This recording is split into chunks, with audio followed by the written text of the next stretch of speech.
chicas, bem-vindos à la classe de espanhol de hoje. Professora Leda Jane aqui na área com mais uma aula de espanhol para vocês. Hoje a gente vai fazer uma grande revisão de conjunções, tá certo? Mas antes disso eu quero convidar vocês novamente, como toda aula, para vocês nos seguirem lá na plataforma Gonçalves Dias, no Instagram, no YouTube, plataforma Gonçalves Dias, tá? Corrigindo aqui no YouTube.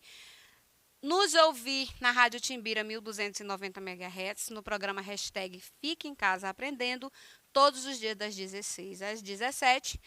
E também no Spotify. Pois é, nós estamos lá com os podcasts no Spotify. Também Spotify, hashtag Fique em Casa Aprendendo. Pegue seu caderno, enquanto você pega seu caderno, se organiza para a nossa aula de hoje. Eu quero dar um lembrete para vocês. Covid não acabou, nós estamos ainda em processo de muito cuidado, de ter muita cautela, de se cuidar, de usar máscara. Todas as precauções que nós tínhamos desde o início da pandemia precisam continuar, tá, gente? A gente não pode relaxar. Quem ainda não tomou sua vacina, corre lá, vai vacinar. Quem está só esperando a terceira dose, vá tomar sua terceira dose. Previna-se, tá? Previna-se. E vamos para a aula de hoje. Vem comigo. Conjunções coordinais e subordinais, exercícios e a nossa revisão, que sempre fazemos no final de cada conteúdo trabalhado. Conjunções são palavras invariáveis que ligam duas orações ou termos semelhantes de uma mesma oração. E se tratando das conjunções subordinadas, nós temos duas ideias ligadas, sendo que uma é dependente da outra a partir de uma lógica. E vamos ver quais são essas relações lógicas. As relações lógicas são aquelas que estão no quadro. Eu não me recordo se eu coloquei o quadro aqui, mas nós mostramos esse quadro na aula passada sobre esse assunto. São as que vão definir a que categoria pertence cada uma das conjunções. Lembrando que vocês vão perceber que algumas das conjunções aparecem em mais de uma categoria. Eu botei uma carinha aqui sorrindo, que é para vocês se animarem, porque o tema é complexo e vocês precisam conhecer, compreender e até decorar, tá? As conjunções consecutivas são usadas quando a ação subordinada é uma consequência da ação principal. Algumas conjunções consecutivas são luego, tan que, así que, por lo tanto, de maneira que, e etc. Por exemplo, eu tenho pienso, luego existo, tá? É uma expressão que vocês conhecem bastante, né? Penso, logo existo. As conjunções causais servem para estabelecer uma causa, uma explicação. Algumas delas, eu lembro para vocês que eu não estou colocando todas, eu coloco as que são mais utilizadas. Então, algumas delas são porque, a causa de, visto que, es que sozinho, como, em vista de que e etc. Como exemplo, eu trouxe: não me surpreendeu, puesto que já lo sabia. Não me surpreendeu, visto que eu já sabia. Conjunções finais são as conjunções usadas para indicar um propósito, um objetivo. Algumas delas são para que, a fim de que, de maneira que, por quê. Exemplo: pratico desportes porque me gusta. Pratico esportes porque gosto, tá? As conjunções temporais são aquelas que fazem referência ao tempo ou ao momento que ocorreu a ação principal. Algumas conjunções temporais são quando, hasta que, así que, no bien, a medida que, mientras, tan pronto como. E como exemplo, eu coloquei te llamo mientras almuerzo, né? Te chamo para que venha almoçar. Antes de nós passarmos para essa imagem aqui, eu vou voltar aqui, tá? Só para focar para vocês, porque as conjunções subordinadas em português, elas são em números maiores, tá? E em espanhol, elas dão uma pequena reduzida. Então, eu destaquei as que são mais importantes e aquelas que deixam você com mais dúvidas, que são, só reforçando, consecutivas, causais, finais e temporais, tá? Então, anotem aí no material de vocês, frisem. Se tiver dúvida, corre lá na plataforma que essa aula vai ficar salva lá, tá? Então, eu trouxe uma imagem aqui de uma fala de Bob Marley que diz o seguinte: Las guerras seguirán mientras el color de la piel siga siendo más importante que el de los ojos, tá? E é um exemplo da conjunção mientras numa fala, numa frase célebre de Bob Marley, né? Que as guerras são mais difundidas de acordo com a pele do que a cor dos olhos. Então, você pode fazer diversas interpretações a partir daí. Mas o objetivo era colocar a conjunção para que vocês vissem como ela é aplicada. Aí vamos passar para a parte dos exercícios, tá? Então, nós vamos fazer com calma, bem lento, para que vocês possam, aí de casa, ir respondendo e batendo com a resposta daqui, certo? Então, eu trouxe aqui. Para manter el sentido en el texto, la expresión así que no puede ser reemplazada por. Então, para manter o sentido no texto, a expressão assim que não pode ser substituída, não pode ser confundida com em consequência, tan pronto como, de suerte que, de modo que e por lo cual. Então, vocês têm 1 minuto para pensar e para responder aí no caderninho de vocês, para que a gente passe para o slide de resposta. Gente, quando nós trabalhamos com conjunções em português, eu sempre ouvi muitos alunos reclamando por serem muitas conjunções, eles não conseguem localizar dentro das orações essas conjunções. Principalmente nas análises sintáticas, vocês sabem que ela tem essas funções, ela não tem uma função gramatical em si, tá? As conjunções. Então, é por isso que é importante, tanto em português quanto em espanhol, você conhecer as conjunções e até decorá-las, as que são mais utilizadas, para que vocês não tenham dúvidas. E aí eu acredito que esse tempo que eu fiquei conversando com vocês aqui, vocês já tenham a resposta e está correto quem respondeu tan pronto como. Assim que, tan pronto como. A segunda questão que eu trouxe diz o seguinte: em el texto, la expressão así que, novamente a mesma expressão, se puede sustituir sin perjuízo de sentido por. Então, sem prejudicar o sentido, o contexto, a expressão así que eu posso substituir por qual? Todavía, no, sin embargo, desafortunadamente, en ese momento ou de essa maneira. Qual das alternativas eu posso substituir a expressão assim que? Todavia, não. Sin embargo, desafortunadamente, en esse momento ou de essa maneira? Já deu tempo de responder e aqui, de essa maneira. Assim que, de essa maneira, não vai alterar o sentido da oração. Sim, não vai causar um prejuízo, tá? Recurriendo al uso del término mientras, este presenta un sentido de alternancia, concesión, oposición, simultaneidade ou adversidade. Lembrando que eu estou me referindo ao texto que nós vimos na mensagem do Bob Marley. Las guerras seguirán mientras, eu estou analisando mientras agora, el color de la piel siga siendo más importante que el de los ojos. Então, vamos lá para a questão. Recorrendo ao uso do termo mientras, este representa um sentido de alternância, concessão, oposição, simultaneidade ou adversidade. O que vocês responderam? Bate com a minha resposta.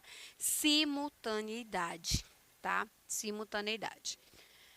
Vamos aqui, esse aqui é um pouquinho mais complicado de leitura, mas dá para vocês acompanharem. Então, eu tenho um diálogo aqui, tá? Que diz o seguinte: Há que aprender para vivir e vivir para aprender. ¿Sabe quem dijo isso? Platão viveu há 2000 anos, né? Quem aprende para aprovar não prueba, não aprender, né? Então, quem aprende para passar na prova não vai aprender. Por quê? Porque você vai estudar só para aquela prova, você vai decorar, tá? Você não vai compreender, você não vai assimilar. E aí você, fatalmente, aquilo que você decora, você esquece rápido, tá? Algo que você, um assunto que você compreende, você não esquece, você realmente aprende. Eu vou dar um exemplo meu com língua portuguesa. Na 7ª série, eu comecei a estudar análise sintática. E eu odiava análise sintática porque eu não conseguia entender. Até que eu, um dia, com a ajuda de um auxílio de uma colega de classe, comecei a estudar. Eu tinha que estudar, né? E análise sintática é algo que não dá para você decorar, você tem que compreender a função das palavras na oração. Eu, enfim, consegui compreender.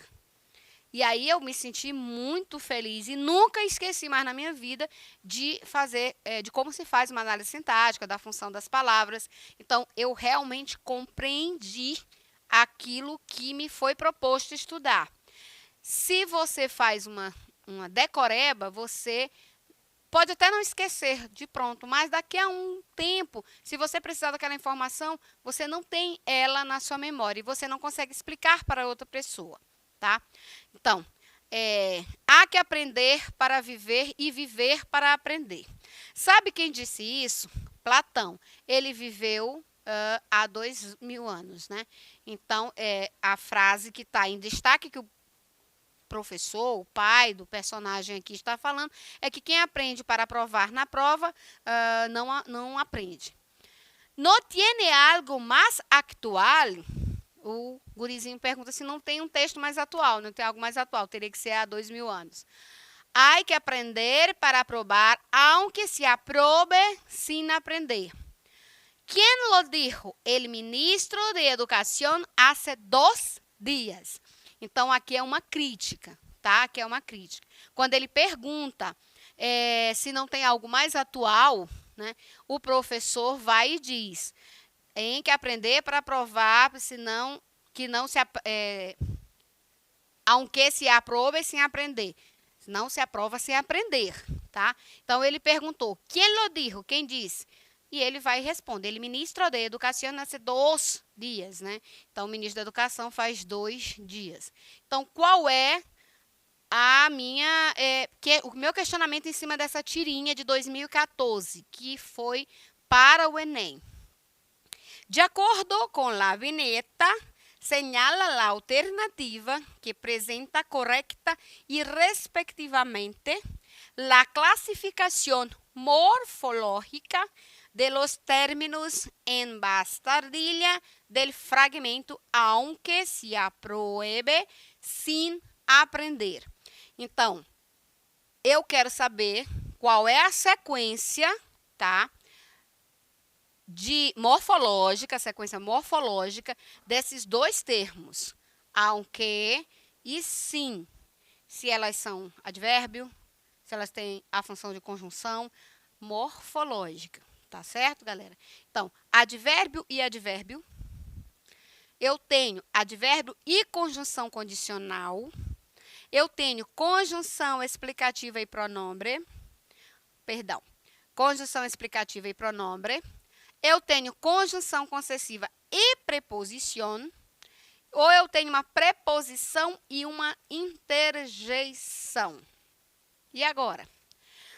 Advérbio é aquilo que muda o sentido do meu verbo, certo? Então, aunque se aprobe sem aprender, eu estou modificando o verbo nas 2 expressões, aunque em si.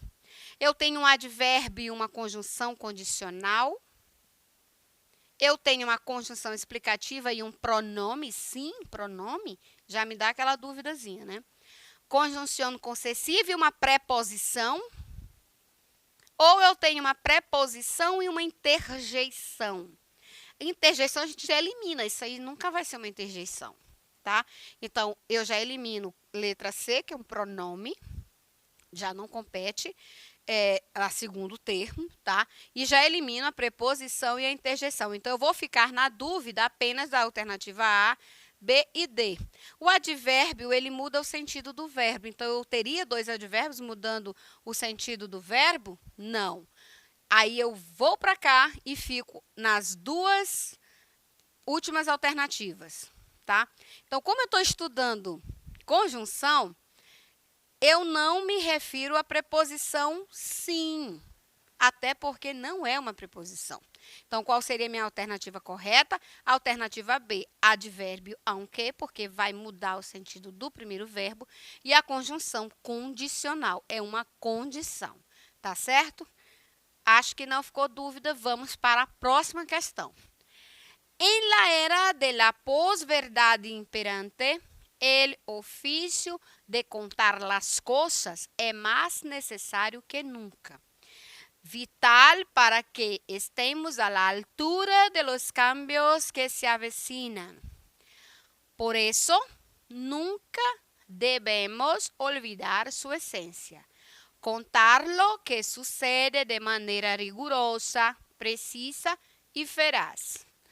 No sabemos cómo será la forma de hacerlo en el futuro, el formato o el enfoque de la información, pero lo que sí sabemos es que en el mundo digital que nos acecha, hay algo que no desaparecerá, la prensa impresa. ¿Por qué no pensar en qué hacer para que la gente prefiera seguir manchándose los dedos de tinta cada mañana? Y mientras tanto, la radio siga sendo el sonido de la vida. Então, o texto basicamente fala, né, da tecnologia substituindo, que a tecnologia não vai substituir, a tecnologia digital, né, o mundo digital não vai fazer desaparecer a imprensa impressa, né? Então, o que nos faz pensar, o que nós podemos pensar que as pessoas preferem, né, seguir manchando os dedos de tinta? Por que elas preferem seguir manchando os dedos de tinta pela manhã? Que são as pessoas que fazem o jornal impresso. A questão é, há uma indicação correta de la categoria gramatical em la alternativa. Então, eu tenho aqui algumas alternativas, tá? E eu quero saber qual é a categoria gramatical da alternativa que está correta. Mas é um adjetivo, era é um verbo, digital é um substantivo, pero é uma conjunção, ou lá, em los dois casos, é um pronome átomo. Eu vou voltar lá no texto para a gente achar todas essas expressões. Então, vamos para mas. Vocês viram o númerozinho lá? É referência 2? Pois é. Então, a gente já acha aqui na referência 2 o nomezinho lá, mas. Contar as coisas é mais necessário que nunca. É mais necessário que nunca, traduzindo, ou seja, advérbio de intensidade. Vamos lá na alternativa. É advérbio de intensidade? Não, aqui é adjetivo, então nós já eliminamos, certo? Era, verbo, está lá na referência 1. Então, em la era de la posverdade imperante, el ofício. E, na época, era época. Então, automaticamente, ela não é um verbo. Fosse em português, era seria verbo. Vamos lá na referência 8, digital substantivo. Aqui. Sabemos es que el mundo digital que nos acecha. Digital não é a característica do substantivo mundo? Pois é, característica não é adjetivo? Então, também eu elimino aqui substantivo. Vamos para cá, referência 7, pero conjunción. Então, há algo que não desaparecerá da prensa impresa porque não pensar a ser... na 7. El formato, el enfoque de la información, pero lo que sí, Fiquem atentos. Pero lo que sí. Está fazendo uma junção de orações. Então, eu tenho aí conjunção. Essa está correta. E, por fim, lá em los dos casos, que seriam pronome átono, que se vocês forem lá no texto, vão ver que não é nos dois casos, é apenas um. Então, galera, por hoje a gente fica assim. Hasta logo, até a próxima revisão.